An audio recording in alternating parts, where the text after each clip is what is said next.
On connaît tous cette difficulté dans les échanges, on ne parle pas toujours la même langue.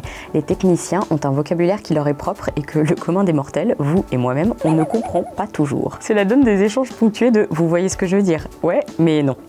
Donc, je vous propose dans cette vidéo de retrouver un petit cours lexical sur les termes les plus utilisés dans le monde de la vidéo. Ça va vous permettre de savoir de quoi vous voulez parler, de quoi on parle, et ensuite d'affiner nos échanges entre vous et les chefs de projet.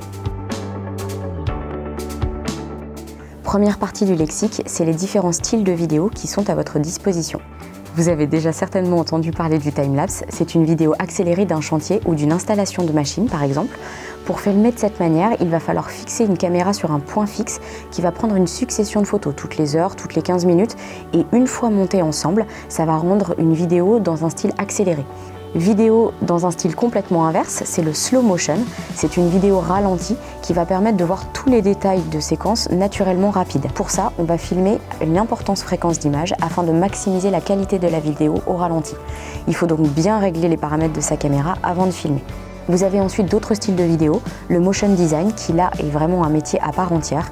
Ce sont des vidéos d'animation faites numériquement dans lesquelles on va pouvoir créer des éléments graphiques qu'on vient ensuite modifier et animer seconde après seconde. Ça demande des compétences qui sont très spécifiques. C'est un travail qui est très long et qui est aussi très coûteux parce qu'on facture vraiment aux créations de panneaux. Là, je vais vous en parler dans une vidéo à part entière parce que c'est vraiment un sujet spécifique. D'autres styles de vidéos, vous avez les after movies qui sont les vidéos rétrospectives d'événements, les bumpers, des teasers qui sont des vidéos très courtes.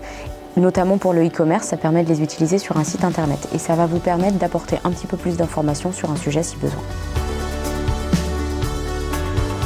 Deuxième partie du lexique, c'est tout ce qui est élément technique. Premier élément technique, c'est le format. Vous allez sans doute entendre parler plusieurs fois du format 1920 par 1080. C'est le format le plus courant, le format paysage. C'est celui qui est utilisé sur les réseaux sociaux, mais aussi sur les écrans de télévision. On parle aussi beaucoup de 4K. Là, c'est un format en ultra haute définition, on l'appelle aussi UHD.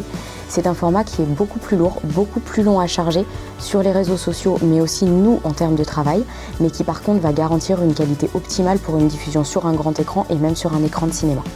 Autre terme dont vous allez souvent entendre parler en montage, ce sont les plans de coupe, pour tous les éléments visuels que l'on vient ajouter pour habiller un propos ou illustrer une voix off. Certains parlent aussi de plans d'illustration ou de plans d'habillage.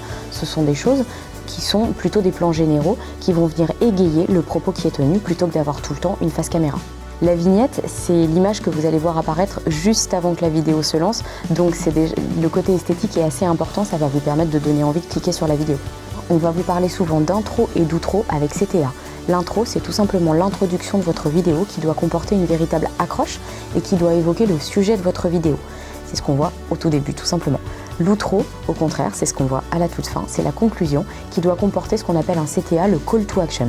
C'est une petite phrase de conclusion ou un texte qui va pousser l'audimat à l'action. Par exemple, rendez-vous sur rushmix.com ou dans le cadre d'un salon, rendez-vous sur notre stand B222.